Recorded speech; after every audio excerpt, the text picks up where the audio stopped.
Bonjour et bienvenue sur les vitamines du royaume pour cette capsule avec un titre un peu provocateur, l'avortement spirituel. Alléluia. Et comme je dis souvent, dans la nature, dans le naturel, souvent c'est un type du spirituel.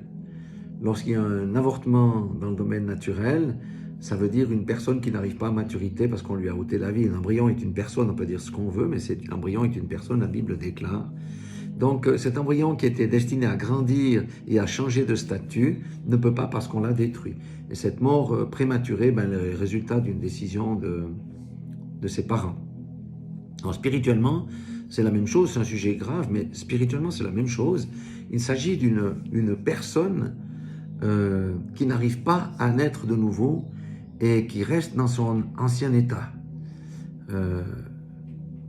Comment c'est possible ça ? Oui, c'est pourtant une personne qui a été amenée à confesser Christ, mais la base sur laquelle la confession a été faite est une base pourrie. Il y a quelque chose de pourri, de pas solide. Et aujourd'hui, dans la chrétienté, il y a une multitude d'avortements spirituels. Je m'explique pour qu'on comprenne bien la chose. Si quelqu'un accepte Christ parce qu'il échappe à la géhenne ou à l'enfer, parce qu'il aura une vie merveilleuse, parce qu'il aura une vie pleine de bénédictions, qui sera sur un chemin pavé de roses, sans devoir renoncer à soi-même, c'est un avortement spirituel. Si quelqu'un accepte Christ sans une véritable repentance, c'est aussi un avortement spirituel. Si quelqu'un accepte Christ sans savoir que le salut implique de crucifier chaque et de prendre sa croix tous les jours et de suivre Jésus, c'est un avortement spirituel. Si quelqu'un accepte Christ sans condamner le péché, ni lutter contre le péché, eh bien, qu'il enveloppe, eh bien, c'est aussi un avortement spirituel. Et si quelqu'un accepte Christ en se basant uniquement sur la grâce, mais sans comprendre qu'il y a aussi le jugement, c'est un avortement spirituel aussi. Et si quelqu'un accepte Christ sans faire la volonté de Dieu,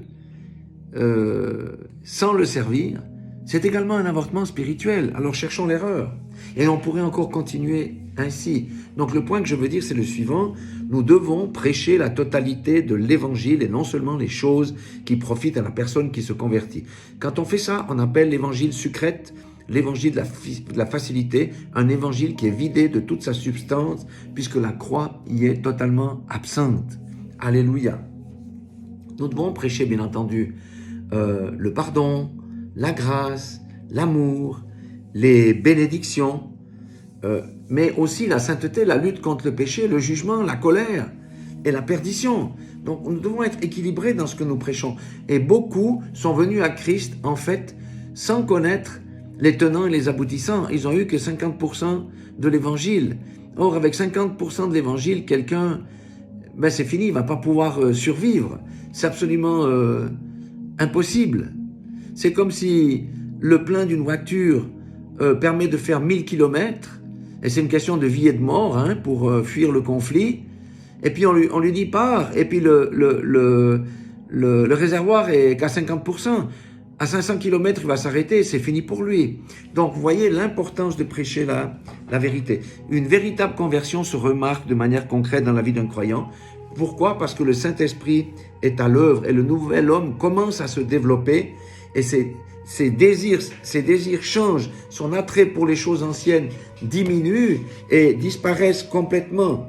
Et les gens, et son caractère devient épuré, poli, etc. Les gens qui côtoient une telle personne voient qu'il y a eu un réel changement. Ils peuvent voir des transformations tangibles et le percevoir de mieux en mieux. Pourquoi ? Parce que nous marchons de progrès en progrès. Et ils peuvent voir in fine l'image de Christ lui-même.